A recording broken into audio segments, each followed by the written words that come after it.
Well, of course, the images that were first released into the press that showed the East Wing coming down was a bit jarring because of the actual circumstances of it happening. Of course, the president had been saying for some time that he was going to build the ballroom. We had known since late summer that the staff of the East Wing had moved out.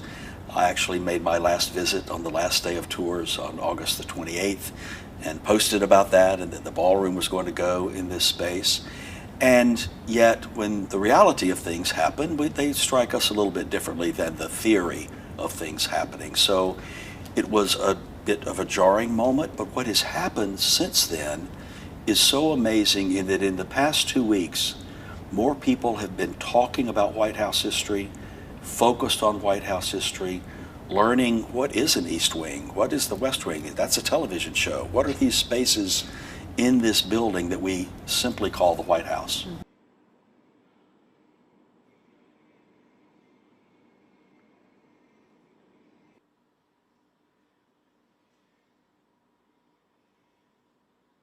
There's a wonderful White House curator who has a staff working with the chief usher of the White House, which is like the general manager, and every item in that White House collection is accounted for and cared for.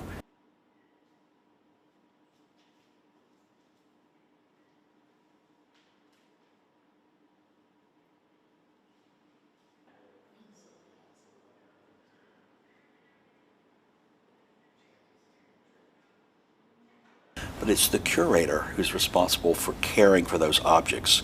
And she and her team very carefully removed all of the objects from the East Wing, the art, the historical furnishings, and that all is very carefully taken care of and stored in curatorial storage.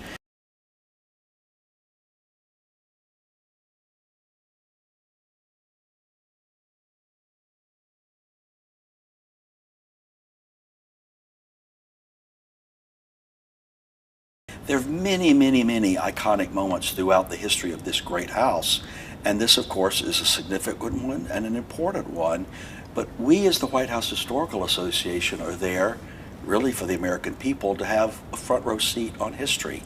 Ours is not to make happen or to keep from happening, but to document what does happen. What happens in this great home that we call the White House.